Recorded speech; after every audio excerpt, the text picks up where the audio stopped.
Hey guys, this is Bharadwaj with Fonearena.com and this is the Lenovo Vibe C. So I've been using this phone for a while for review and I found the camera to be really good. So that's what we are going to talk about in this video. This is the camera review of the Lenovo Vibe C.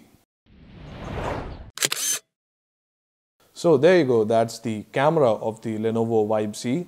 It's a 13 megapixel unit on the back and has the Sony Exmor RS sensor, which is a stacked CMOS sensor. It's actually better than the backlit PSI sensor, so it's kind of a mature technology of that, and so it is very sensitive and really good.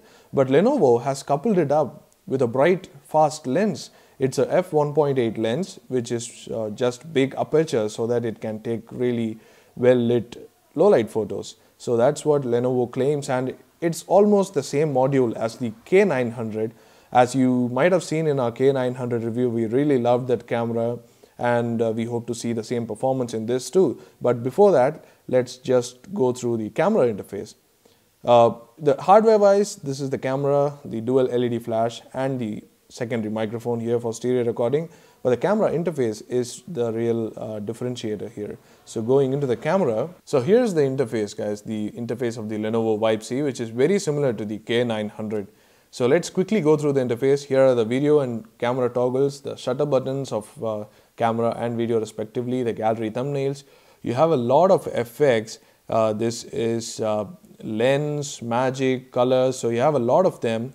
And a lot of them are kind of gimmicky, but these actually work better now because they are not as slow as before. As you can see, they are a little bit better because of the new Snapdragon 800 processor inside. It was earlier used to be Intel processor, which didn't work quite well. Now it's like really fast and really good. So if you want to use filters, then you know where to go. And here is the in-depth settings. You have several toggles here. You have the super night mode, which you can turn on when necessary or off, and then you have the flash toggle and the front facing camera toggle. The front facing camera is a 5 megapixel unit which takes really good pictures, so if you're into selfies then it will be really good, I can tell you that. And then over at the top we have all these icons, very much like a DSLR or a point and shoot, which will tell us what's the current status of all those things. For example, there is the flash turned off, there is the scene mode turned on, there is the evaluative metering, auto white balance, ISO, and image stabilization, and then you have the 13 megapixel count, the battery and all that. So this is pretty good. And finally, right at the top you have the several modes, mode window that opens. So you have a lot of modes like panorama, HDR, super night mode, PIP, picture in picture, which will have both the front facing and the back facing feeds. And then you have the burst mode, the speech recognition mode, which you can use for self-portrait or self-group shots, the night portrait mode, smile detection, macro and timed portrait. So these are pretty much normal, but there are also extension lenses which you can use, very much similar to the Nokia lenses that we have seen. Eraser erases the moving objects from the frame. Group shot can change between the faces of the group. And then you have the GIF and Magic GIF, which are very much like the Cinemagraph mode on the Nokia phones. Going into the deep settings, you can see that there are quite a number of settings. Main settings that you want to see, which are not there on the K900 or the Super Night mode, which you can turn off or on.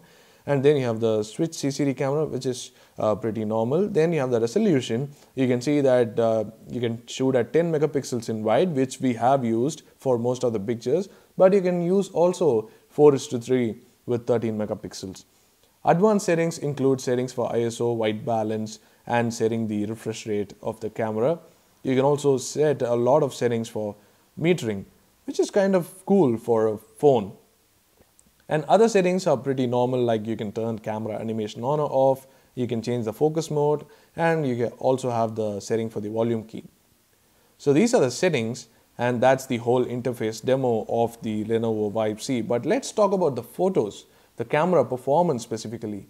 So this has the same Sony Exmor RS sensor as many other cameras, but the lens is quite different. It's quite sharp, and there is also a bit of post-processing and a lot of algorithms doing the work here, processing the photos.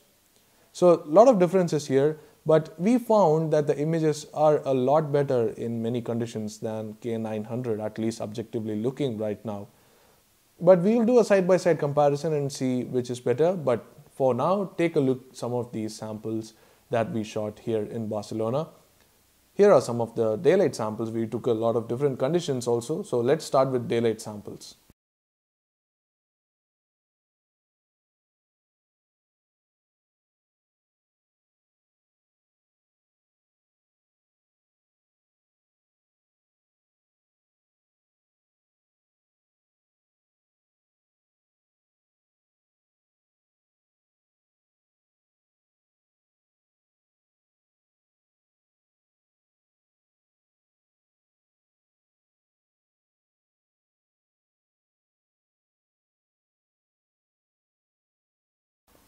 So as you can see from some of the daylight samples, the photos have turned out really amazingly well. In fact, you can see how beautifully detailed they are. The 13 megapixel, in fact, just 10 megapixel photos have very good detail. And this is the HDR mode, which works really well on the Lenovo Vibe Z.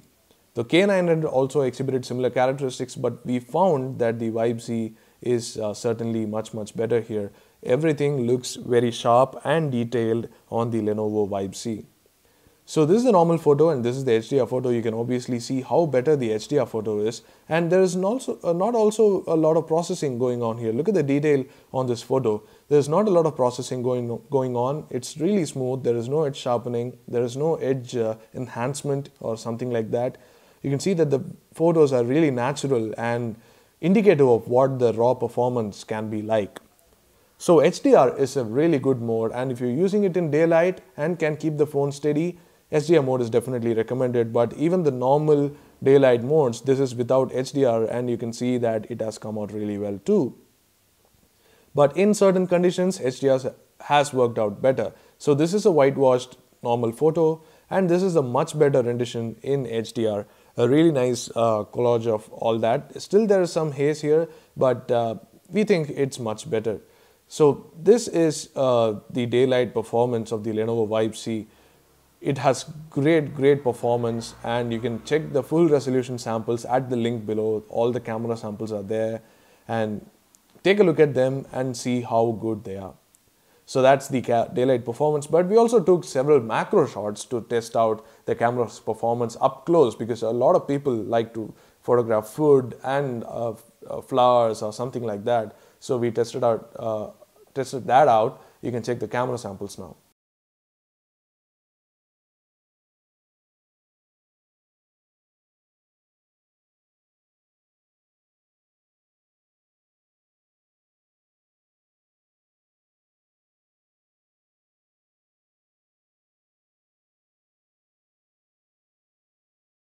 So as you saw from the camera samples, they have come out really nicely. This is one of the best camera samples that we have taken with the Vibe Z. You can see how sharp it is. The lens is really sharp, and you can see clear demarcation between the bokeh parts and the in focus parts, which means that the 1.8 aperture is really at work here. So beautiful bokeh around the out of focus parts, and the in focus parts are extremely sharp, which is good for a phone. So again, you can take a look at the full resolution camera samples, which will be at our blog. You can check them out to find how the macro shots are. But as of all smartphones we have taken a look at before, the main Achilles heel of this phone too is low light. Let's take a look at the low light samples and then talk about them.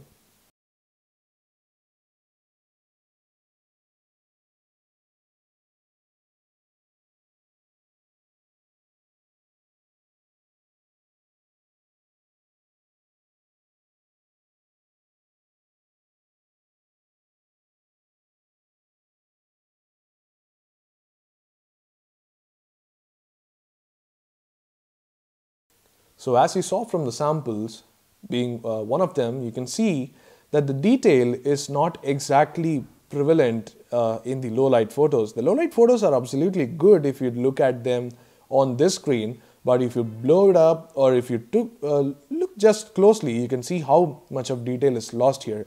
This is automatically taken in the night mode. We set it on auto and took all photos. So pretty good for a phone and for Facebook sharing, but when it comes to detail, This is not as good as what we have seen with other phones. Even the Sony Xperia Z1 or the LG G2 have slightly better night modes, and the Lumias have definitely sharper details in the night mode. But the Lenovo Vibe Z is pretty good in the night mode too, but not exactly the best, we would say. So all these photos are pretty washed out and taken in the night mode, but in good lighting and in like different highlights and shadows, we have taken photos like this too, which are really sharp and really amazingly detailed. So in low light, it's a bit of a hit and miss. You have hazy photos, you have bright photos, you have noisy photos, and then you also have these photos without much detail. But overall, it's just decent, we would say. Like for example, the church photo you might have seen inside, this has really good detail in the center part where the lights are. You can read the text here, but when you go down, you can see that the detail is completely lost in the benches. These benches don't have enough, even the cross is not as detailed as the parts here. So the processing algorithm is kind of different here, and we hope Lenovo improves it on low light, because a lot of other phones can do it better, and we think the the Vibe Z would be much better if the processing is done right. So that's the low light performance, not the best but not the worst either. This is pretty good for the smartphone, but we expect much better in terms of software updates maybe. Now moving on to video, this phone is powered by the Snapdragon 800 processor, but can record only in 1080p mode. So it does not have the 4K video quality here, just 1920 by 1080. It can take 30 FPS videos, but the problem is, I'll just put it out, it's not that good. The video is kind of low bitrate and the audio is not that good either. It has stereo audio, but the audio recording is not good, and maybe you can judge it yourself by watching this video sample.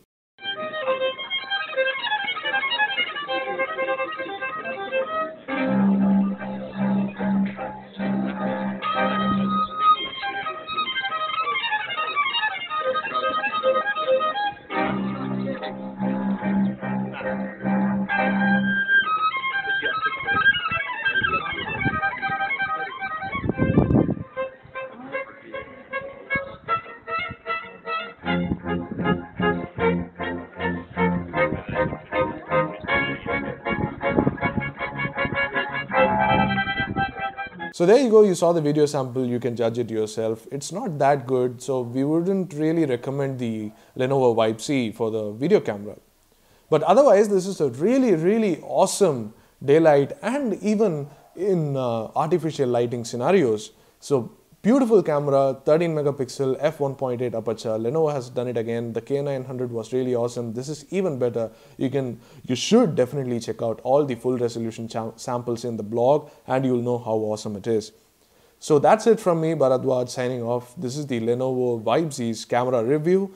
Do hit a like button if you like this video, and do hit the subscribe button if you want more videos like these. And let us know what you think in the comment section below. Thanks for watching.